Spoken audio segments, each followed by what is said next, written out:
پاک افغان امن معاہدے کے بعد بڑی پیش رفت، پاکستان کا اعلیٰ سطح کا وفد کابل پہنچ گیا۔ وفد میں وزارت داخلہ، متعلقہ حکام اور تکنیکی ماہرین شامل۔ وفد کا دورہ ویزا نظام میں بہتری کے لیے کیا گیا۔ پاکستانی وفد کابل میں سفارت خانے کے ویزا سسٹم کا جائزہ لے گا۔ وفد کی سرگرمیاں زیادہ تر پاکستانی سفارت خانے تک محدود ہیں۔ افغان طالبان سے کوئی باضابطہ ملاقات شیڈول نہیں۔ پاک افغان تجارتی گزرگاہ جلد کھلنے کا امکان۔ یمن میں باوِ دوستی سے افغانستان میں پھنسے ٹرک واپس لوٹنے لگے۔ افغانستان میں مال اتار کر واپس پہنچنے والی گاڑیوں کی تعداد 500 سے زیادہ ہے۔ پاکستان میں غیر قانونی طور پر مقیم 2000 سے زائد افغان باشندوں کو بھی افغانستان منتقل کر دیا گیا۔ طور قم اور باوِ دوستی سمیت پاک افغان تمام سرحدوں پر تجارت اور پیدل آمد و رفت 10 روز سے معطل۔ بندش سے دونوں طرف ویزا، پاسپورٹ، ٹریولنگ کرنے والوں کی تعداد پھنسی ہوئی ہے۔ بھارتی سپانسر دہشت گرد بلوچستان کی ترقی کے دشمن ہیں۔ بلوچستان پاکستان کا فخر، مفادات سے بالاتر ہو کر کام کرنا ہوگا۔ یہی عوام اس کی اصل طاقت اور دولت ہیں۔ فیلڈ مارشل سید آصف منیر کا GSQ میں 17ویں نیشنل ورکشاپ سے خطاب۔ کہا، پاکستان خطے میں امن و استحکام کا خواہاں ہے۔ اپنی علاقائی سالمیت پر کسی بھی حملے کا بھرپور جواب دیا جائے گا۔ دہشت گرد بلوچستان میں عوام دشمن اور ترقی مخالف ایجنڈا پھیلا رہے ہیں تاکہ صوبے میں بدامنی اور انتشار پیدا کیا جا سکے۔ ایسے تمام دہشت گردوں کے خلاف بھرپور کارروائیاں جاری ہیں۔ صوبے کو اس لعنت سے مکمل طور پر پاک کیا جائے گا۔ انہوں نے اس بات پر بھی زور دیا کہ صوبے کی بے پناہ معاشی صلاحیت کو عوام کی بہتری کے بروئے کار لایا جائے۔ پائیدار ترقی اور خوشحالی کے لیے نوجوان نسل کا کردار کلیدی حیثیت رکھتا ہے۔ نوجوانوں کو سیاسی مفادات سے بالاتر ہو کر صوبے کے دیرپا امن و استحکام کے لیے کام کرنا چاہیے۔ پاکستان افغانستان میں حکومت کی تبدیلی نہیں چاہتا، افغانستان کے ساتھ معاملات کا مستقل حل چاہتے ہیں۔ وزیر دفاع خواجہ آصف کہتے ہیں، افغانستان سے سیز فائر میں وقت کی حد مقرر نہیں، خلاف ورزی نہ ہونے تک معاہدہ برقرار ہے۔ ہم نے قلعدم TTP سے نہیں، افغان طالبان کے ساتھ مل نہیں ہو سکتا۔ خیبر پختونخوا میں مختصر کابینہ تشکیل دینے کا فیصلہ کیا ہے۔ پوری کابینہ کی توسیع کے بعد میں بانی PTI سے اجازت لی جائے گی۔ بیرسٹر گوہر کی میڈیا سے گفتگو۔ کہا، وزیر اعلیٰ خود دیکھیں گے کون زیادہ اہل ہے، اس کو کابینہ میں شامل کریں گے۔ صوبے کو کابینہ کے بغیر نہیں چھوڑا جا سکتا۔ مجھے نہیں معلوم KP حکومت کو کتنی گاڑیاں دی گئی تھیں، معلوم ہوا ہے جو گاڑیاں دی گئیں UN کے استعمال میں تھیں۔ وفاقی حکومت کی ذمہ داری ہے کہ KP کو بہترین گاڑیاں فراہم کریں۔ PTI ہر قسم کی دہشت گردی کے خلاف ہے۔ نیشنل ایکشن پلان پر عمل ضروری ہے۔ دہشت گردی کے مسئلے پر سیاست نہیں ہونی چاہیے۔ افغان مہاجرین کو واپس بھیجنے کے لیے ٹائم فریم مقرر کریں۔ انہیں بے عزت کر کے واپس نہیں بھیجنا چاہیے۔ ہم چاہتے ہیں یہ لوگ واپس جا کر ہمارے لیے خطرہ نہ بنیں۔ پاکستان کے خلاف افغانستان سمیت کوئی بھی زمین استعمال نہیں ہونی چاہیے۔ وزیر اعلیٰ KP کے وزیر اعظم کے بلائے گئے اجلاس میں عدم شرکت کو ایشو نہ بنائیں۔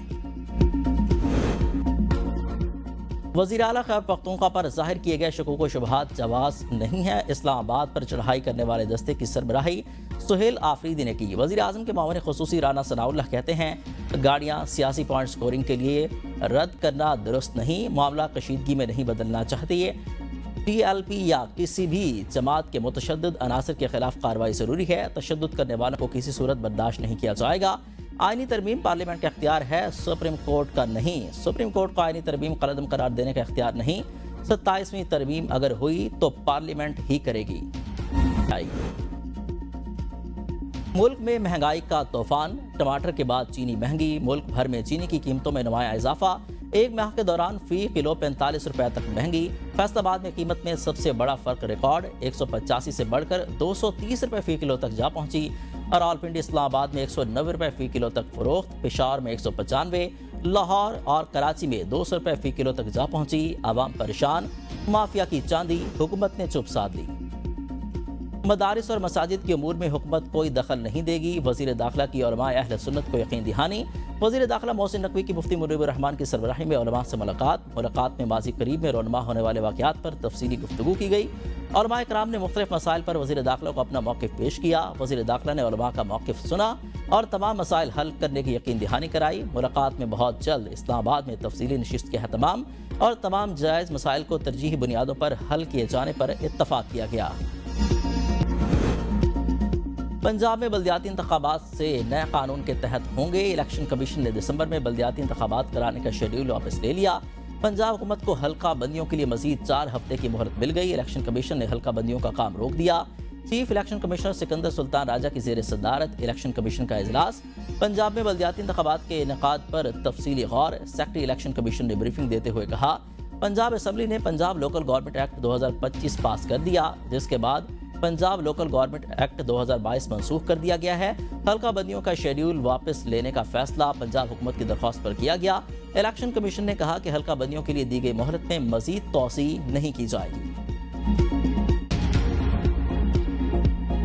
شامل ہو سکتا ہے۔ پختونخوا عوامی پارٹی کے چیئرمین محمود اچکزئی قومی اسمبلی میں اپوزیشن لیڈر نامزد، درخواست سیکرٹری قومی اسمبلی کے آفس میں جمع۔ درخواست چیف ویپ عامر ڈوگر، اسد کیسر اور دیگر رہنماؤں نے جمع کروائی۔ اپوزیشن کے 74 ارکین نے محمود خان اچکزئی کو بطور اپوزیشن لیڈر نامزد کیا۔ پی ٹی آئی کے 3 اراکین علی افضل ظاہر، عمر فاروق اور صاحبزادہ محبوب سلطان ملک سے باہر ہونے کی وجہ سے درخواست پر دستخط نہ کر سکے۔ اسپیشل سیکرٹری قومی اسمبلی محمد مشتاق نے درخواست وصول کر لی۔ ایڈوائزر آفس نے درخواست کو ڈائری نمبر لگا دیا۔ آزاد کشمیر میں حکومت تبدیلی کی تیاریاں، مسلم لیگ نون کا آزاد کشمیر حکومت سے علیحدگی کا اعلان۔ صدر مسلم لیگ نون آزاد کشمیر شاہ غلام قادر نے کہا کہ اگر پیپلز پارٹی تحریک عدم اعتماد لاتی ہے تو یہ ان کا جمہوری حق ہے۔ مسلم لیگ نون کسی نئی حکومت یا کسی غیر فطری حکومت سازی کا حصہ نہیں بنے گی، اب اپوزیشن میں بیٹھے گی۔ جو بھی سیاسی جماعت پالیسی سے انحراف کرے گی، پارٹی کارروائی کا سامنا کرے گی۔ نئی حکومت صرف شفاف عام انتخابات سے ہی ممکن ہے۔ ہم آئینی اور سیاسی بحران کے حل میں مثبت کردار ادا کرتے رہیں گے۔ پیپلز پارٹی آزاد کشمیر نے حکومتی تبدیلی کے لیے پاور شو کی تیاریاں تیز کر لیں۔ 27 سے زائد ارکان اسمبلی کی حمایت حاصل ہونے کا دعویٰ، کہا کہ عددی اکثریت کے قریب ہیں، جلد سیاسی سرپرائز دیں گے۔ اور راولپنڈی، اسلام آباد اور پشاور سمیت مختلف شہروں میں زلزلے کے شدید جھٹکے، شدت 5.3، گہرائی 234 کلومیٹر زیر زمین تھی۔ زلزلے کا مرکز کوہ ہندوکش افغانستان تھا۔ زلزلہ جھٹکا مری، آزاد کشمیر، ہری پور، دیر بالا، چترال سمیت کئی علاقوں میں محسوس کیے گئے۔ فوری طور پر کسی جانی اور مالی نقصان کی اطلاع نہیں ملی۔ جنوبی افریقہ کے خلاف T20 سیریز کے لیے پاکستانی ٹیم میں اہم تبدیلیاں متوقع، بابر اعظم اور محمد رضوان کی چھٹی، شاہین افریدی کو آرام دینے کی تجویز، عرفان نیازی اور نسیم شاہ کو پاکستانی اسکواڈ میں شامل کیے جانے کا امکان۔